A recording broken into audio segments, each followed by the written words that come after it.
ఉపాధి హామీ ఉద్యోగుల భద్రత కల్పించాలని డిమాండ్ చేస్తూ తెలంగాణ గ్రామీణాభివృద్ధి ఉద్యోగుల జేఏసీ హైదరాబాద్లో ఆందోళనకు దిగింది. రాష్ట్ర వ్యాప్తంగా పెద్ద ఎత్తున తరలివచ్చిన ఉద్యోగులు ఖైరతాబాద్లోని రాష్ట్ర పంచాయతీరాజ్ గ్రామీణాభివృద్ధి కమిషనర్ కార్యాలయం ముందు ధర్నా నిర్వహించారు. 2024లో మంత్రి సీతక్క పే స్కేల్ ఇస్తామని ప్రకటించి 2 ఏళ్లు గడిచినప్పటికీ అమలు చేయడం లేదని జేఏసీ నాయకులు ఆందోళన వ్యక్తం చేశారు.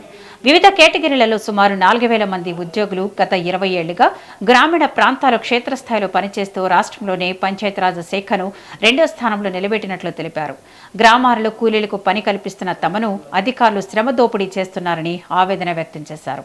తక్షణమే ముఖ్యమంత్రి రేవంత్ రెడ్డి జోక్యం చేసుకుని పే స్కేల్ వెంటనే అమలు చేయాలని, లేని పక్షంలో రాష్ట్ర వ్యాప్తంగా ఉద్యమాన్ని ఉధృతం చేస్తామని హెచ్చరించారు.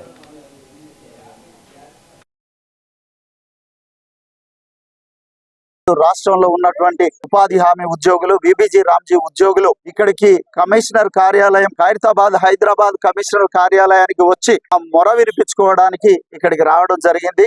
అన్న రేవంత్ అన్న గారు గౌరవనీయులు ముఖ్యమంత్రి వర్యులకి మా బాధను తెలియజేయడానికి ఈ వేదికను ఉపయోగించుకొని మరి మీ ద్వారా, మీ మీడియా ద్వారా గౌరవ ముఖ్యమంత్రి వర్యులకు మా బాధలను వ్యక్తపరుస్తూ తన దాకా తీసుకుపోవాలనే ఒకే ఒక ఉద్దేశంతో మరి ఇక్కడికి రావడం జరిగింది. ఈ దేశంలో గౌరవనీయులు విపిఏ చైర్మన్ గారు అమ్మ సోనియా గాంధీ గారి ఆధ్వర్యంలో ఏర్పడినటువంటి అమలు చేసినటువంటి ఈ చట్టం మహాత్మా గాంధీ జాతీయ గ్రామీణ ఉపాధి హామీ పథకం. ఈ పథకం ద్వారా రాష్ట్రంలో మరి పీజీలు చదివినటువంటి, డిగ్రీలు చేసినటువంటి, వెల్ ఎడ్యుకేటెడ్ అయినటువంటి యూనివర్సిటీల నుంచి విద్యార్థులను తీసుకొచ్చి మరి రాష్ట్రంలో ఉద్యోగాలు ఇచ్చి మరి కేవలం కాంట్రాక్ట్ అండ్ అవుట్ సోర్సింగ్ ఉద్యోగులుగా తీసుకొని మరి 20 ఏళ్ళు అయినప్పటికీ 2 దశాబ్దాలు గడిచినప్పటికీ ఇప్పటి వరకు కూడా రెగ్యులరైజ్ చేయలేదు.